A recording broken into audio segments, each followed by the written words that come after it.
Орусиядагы биздин мекендештерге болгон мамилени дагы көрдүңүздөр. Ализа Карыпбек мына кече жөн эле мындай такси айдаган, ашпозчу болуп иштеген биздин мекендештерибиз Мончодо жөн эле барып эс алып аткан жеринен суроо сопкуту жога жөн эле омон менен жанагы дружниктер келип жапайычылыкча, зөөкүрлөрчө сабап биздин жарандарды жөрмөлөтүп ошол жерде кордоду. Мына азаттыкка чыккан биздин жарандардын интервьюларын да окуп чыктым азыр мен. Жанагындай ачуу калемпирлерди жарым килограмм жедирди дейт. Жөн эле. Эмнеге десе, силер бизге жакпайсыңар деп. Эмне бул стратегиялык өнөктөш, союздашпыз деп Евразияда отурабыз, биздин жарандарды аябай мындай жапайыларча кордоп атпайбы? Эмне миграция боюнча эмне министр сүйлөштү, ким эмне реакция кылды? Мен Тышкы иштер министрлигинин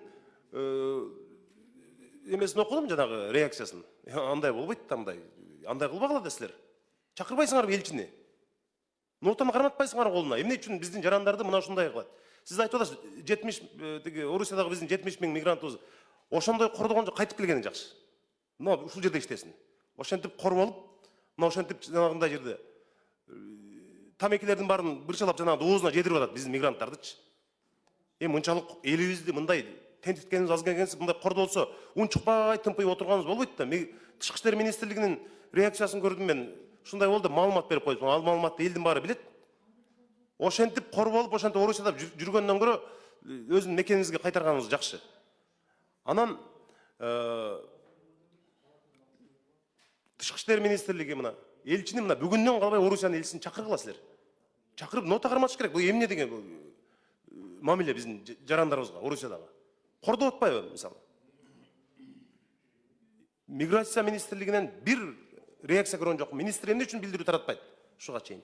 Эмне үчүн Орусиянын министрине чалып айтпайт мисалы? Сакалдарын кыркып атат ошол жерде. Мына менде бир 50дөн ашык видео жөнөтүштү. Бүт ошол жерде ишкер балдарчы. Спорт залда кыргыз ишкер ачкан спорт залга кирип алып, уруп ошол жерде. Биздин жарандарыбыздын кабыргасы сынып, ээктери сынган жарандарыбыз бар. Арыз жаза албай коркуп отурушат, мына сүйлөсөк, ыйлап атышат. Арыз жазсак бизди ушинтет деп.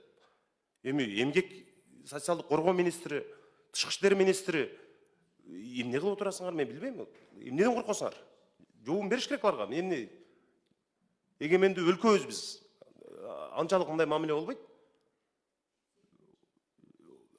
Мына жерде ошондуктан бүгүндөн эгер кеч калсаңар билбейм, бул министрлердин бардыгын анда кызмат ордун карашыбыз керек. Биз андай министрдин эмне кереги бар бизге папке көтөрүп жөн эле жүрө берген министрлердин. Тең ата сүйлөшпөйсүңөр барып. Мен мындай таң калам да ошого. Сиз туура маселени көтөрдүңүз.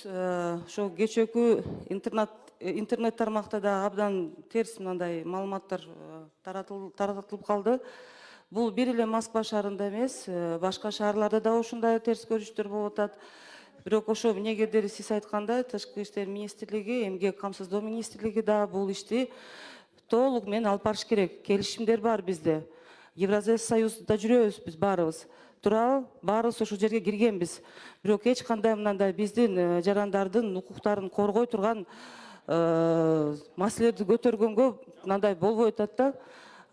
Орозо убагында ушу Новосибирск шаарында ошондой эле тамак ичип аткан жерден биздин жарандарды кармап, абдан сабап, бүт документтерин айырып, ушундай бир тез мамиле болду да. Бул маселени сөзсүз түрдө көтөрүш керек, сөзсүз түрдө бул маселени чечиш керек деп ойлойм. Себеби деген биздин эң биринчи биздин жарандарыбыз ошо Россияда жүргөндөр.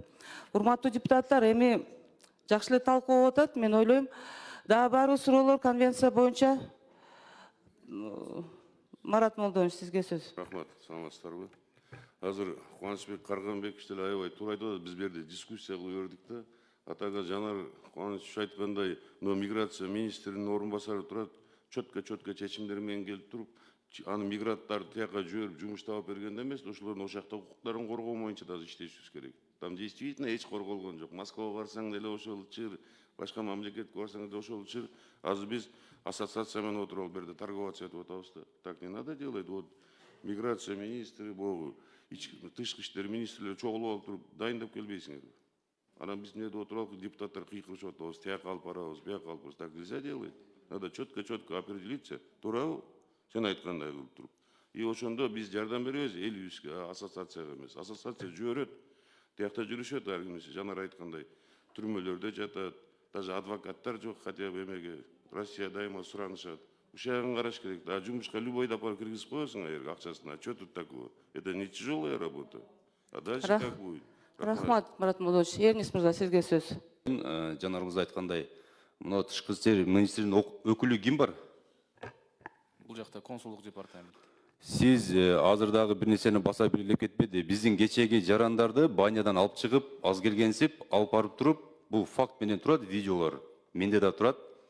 Ал жерде моментально кредит алса болот экен телефондон. Алып туруп 5000 сомдон, 10.000 сомдон бир болбогон жок факт менен эме төлөттүр, штраф төлөттүр.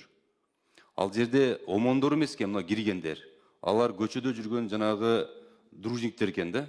Жөн жерден кирип туруп эле чайхананы аз келгенси баня эмес, несколько чайхананы басып, балдарды ушундай. Силер азыр мына Жанар мырза туура айтты. Иштей албаган тышкы иштер министрлиги бул жерде папка көтөрүүнүн кереги жок.